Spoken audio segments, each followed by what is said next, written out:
Okay, so I'm going to be completely honest with you guys. Look, the only thing this movie has going for it is the fact that it was made from the same people that brought you Forrest Gump. And honestly, that was all the marketing campaign kept throwing in our faces, is the fact that Tom Hanks, Robin Wright, and Robert Zemeckis all got together again to make another movie. Here's what they didn't tell you though. It's horrible.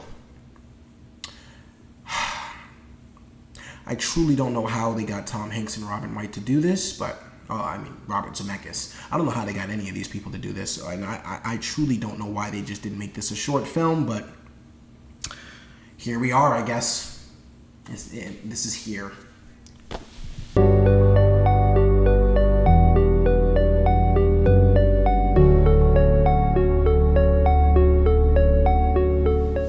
Hey guys, it's your guy in the chair here, and this is my review for Here, starring Tom Hanks, Robin Wright, Paul Bettany, I'm going to say Michelle Dockery, and it was directed by Robert Zemeckis. And our story basically follows a home. I'm not necessarily going to say it follows Tom Hanks and his family because that's only like a portion of the movie. What this movie actually does is it's literally taking place in one singular spot, and it's letting you know all the events that happened here in this one particular spot where Tom Hanks and his family actually got to be raised and all that other stuff. But you're introduced to the people that lived there after Tom Hanks and his family lived there. You're introduced to the people that lived there decades before Tom Hanks and his family got there. You're introduced to the dinosaurs and the fucking indigenous people that were there before Tom Hanks and his family got there. Look, this movie is all over the goddamn place. Look, guys, I am going to just talk about what I liked about the movie very quickly, which is this. There are good moments in this movie. And when I say there are good moments, this movie is an hour and 44 minutes. There's probably a compilation of 10 minutes. You can probably take clips, individual clips of this movie, compile it into 10 minutes, and that there's 10 minutes of good stuff, good moments in this movie. That is it.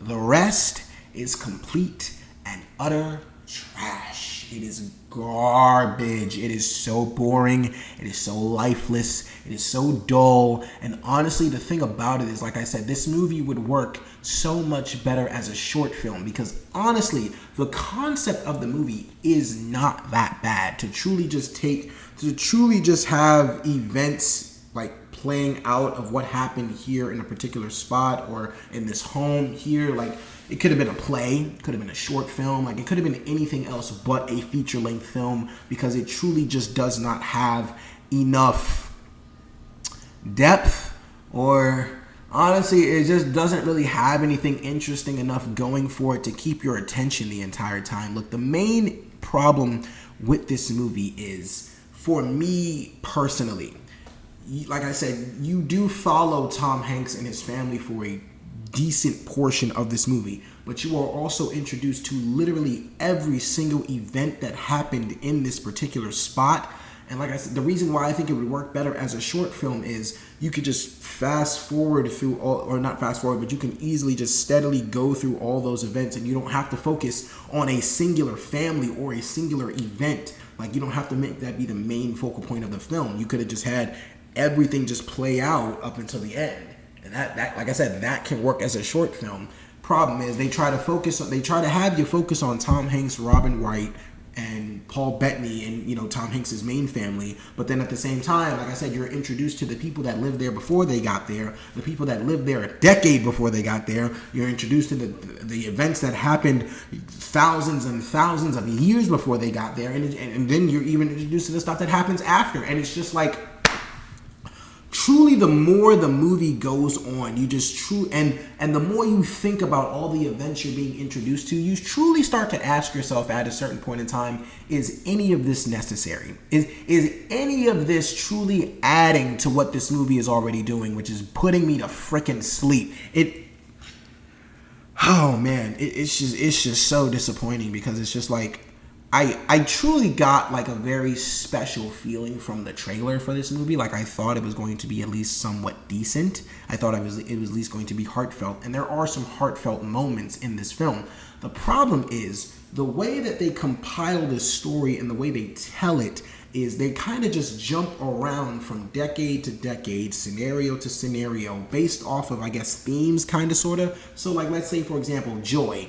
Let's say, for example, happy moments are happening in the house. They'll have one part of the movie where they'll focus on Tom Hanks and his family being happy, or a happy moment happening in their life, and then they'll jump to Paul Bettany and Tom Hanks as a kid, which, like, it's not Tom Hanks as a kid, but it's Tom Hanks' character as a kid, whatever. They'll jump to Paul Bettany, and his family having a good time, and then they'll jump to the black family having a good time, and then they'll jump to the family before that having a good time, and then all of a sudden they'll just bounce around, like, the decades based off the themes, I guess, like happiness, sadness, when dread kind of happens, when death happens, like they just kind of jump around with those themes. My problem is, at random points in this movie, they truly just start to skip around and just do anything. Like you'll be watching a movie where literally they're celebrating somebody's birthday. I lie to you not. This actually happened in the movie. They're literally celebrating somebody's birthday. The very next scene, or maybe like the scene afterwards, 2 scenes after that, and the scene in between was really still a happier scene. 2 scenes after that, you're literally watching a dad give a black father give his son a speech on police brutality and what to do when you get pulled over by a cop.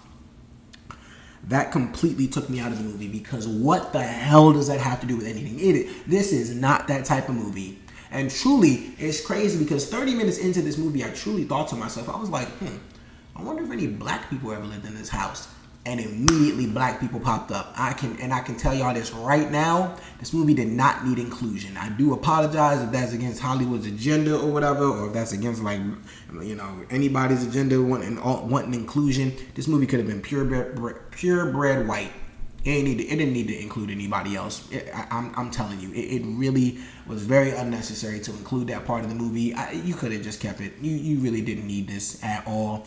The thing about it is, man, other things I truly just did not like about this movie was just like the random sequence of events that were happening in this particular spot. Like, it's like at some point in time, like, you really expect me to believe that the guy who invented the Lazy Boy lived here. Dinosaurs got wiped off the earth right here in that spot. On top of that, indigenous people once walked this particular spot, and they honestly, your land is like sacred. Like, you expect me to think all this stuff is just happening, just so happened to be like where this happened. And honestly, that could be the case in some instances. Like, we don't necessarily know what happened, in the homes that previously in the homes that we live in, or what happened on that particular land. But it was like I said, that concept is just a lot more interesting if it was just so much shorter.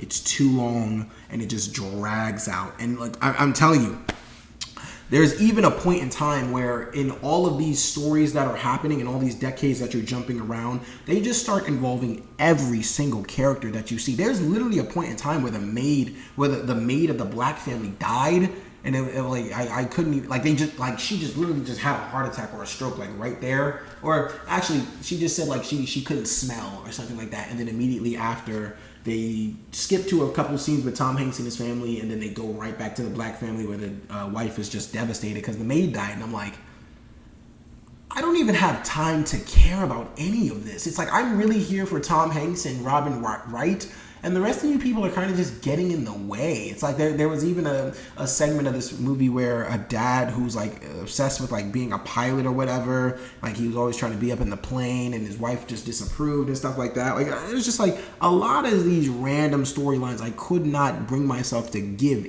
any single S about. It was just like, what are we doing? What did you, why? Like, why did you do this? And then honestly, I do understand that the trailer takes place in one particular spot, and so I should have known that this movie was literally not going to do or move from that spot.